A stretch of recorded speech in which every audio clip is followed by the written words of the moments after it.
my friends.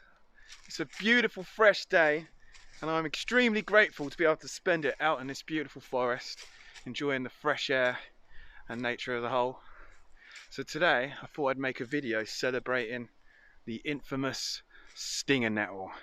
Whether you love it or hate it, there is so much more to this little bright green plant than many people realise. Most people know the Stinging Nettle because it lives up to its name, the Stinging Nettle. They know it for its sting. I've got so many childhood memories of being stung by this plant. I don't think there's any plant in the world that's made more children cry than this plant. But underneath its tough guy exterior, with all its painful stingers, is actually a heart full of goodness in the Stinging Nettle. It's a nutritional powerhouse and it's actually one of the most nutritious plants in the entire world. Now, Stinging Nettles can grow from 2 all the way up to over 6 feet high, and their leaves are shaped like little arrowheads, and these are covered in what look like tiny little hairs, and the stem's covered in what looks like these tiny little hairs too. And that's actually what creates the sting, because they're not actually little hairs, they're little hollow like hypodermic needles, and when you touch them they break away and inject you with formic acid and histamine, and that's actually what creates the sting and the reaction on your skin. And that's an evolutionary defense made by the Stinging Nettle to stop people from eating it, and animals too. Now the Stinging Nettle, its scientific name is Urtica dioica, and that's Latin, and that means to burn. Obviously because when you touch it, it injects you with then little hypodermic needles, causing that painful burning sensation.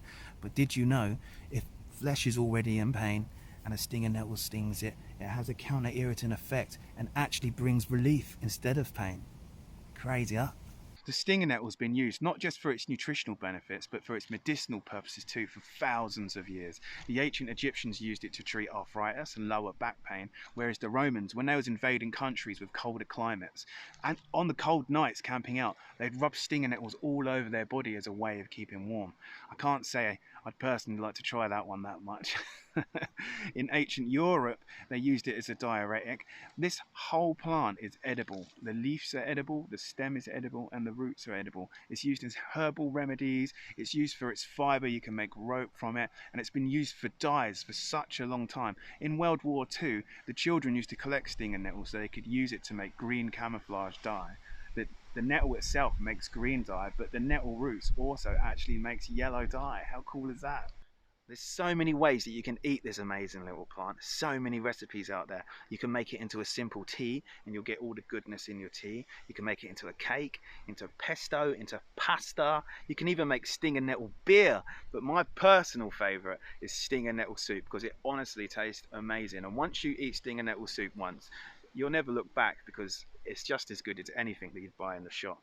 You can even eat this little plant raw if you're brave enough. What you do is you take it off. It's stinging me right now, but a little bit of pain never hurt anyone. You break off all them little hairs, them little syringes. All that histamine's just gone into my fingers. But it's good for you. Then, once you think you're ready, you can just eat it. And honestly, it doesn't taste that bad. So if you're feeling brave, go try it. So the best time to harvest Stinging Nettle is spring, when they're just freshly booming from the ground and they're that bright green and they're all so small and healthy. But you can find them year round. I can't recall ever a month where I couldn't find Stinging Nettles if I really wanted to. What you do is you go around and you look around for the smallest, freshest patches. When they're big and old, that just makes them more bitter. You don't really want to eat them if you can be picky. And to harvest the Stinging Nettle, there's a really good way to do it. You don't pull the whole Stinging Nettle out and kill it, because you don't have to do that. You see this Stinging Nettle here? What you do is you take the top with your glove on and you just chop the top few leaves off like that, and then the Stinging Nettle can actually recover and grow a whole new set of leaves, and that allows you to just keep that balance between you and nature. So there's something I find really cool about the Stinging Nettle.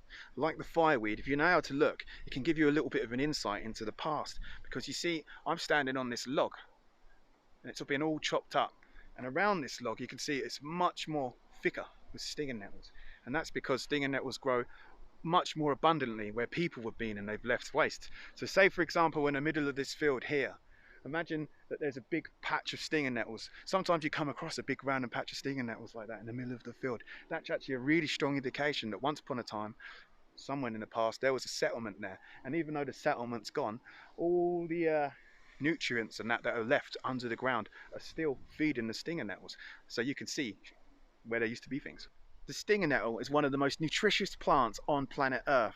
It is packed full of vitamins A, C and K. It's rich in magnesium, iron, antioxidants, amino acids. It's got not one, not two, not three, but 4 times the amount of calcium in it than broccoli or spinach. When I found that out, my mind was blown.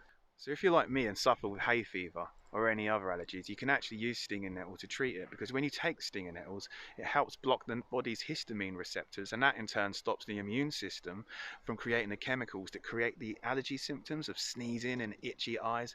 And it's really easy to get the goodness for this from stinging nettles by just simply drinking stinging nettle tea as much as you can, or you can even just sting yourself as often as possible, and that really helps the body build up a natural immunity. So hay fever and other allergies that are similar to that.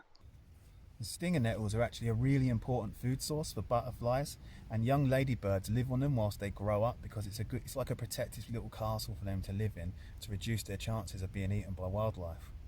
Another really cool thing about stinging nettles is you can actually use stinging nettles as plant feed.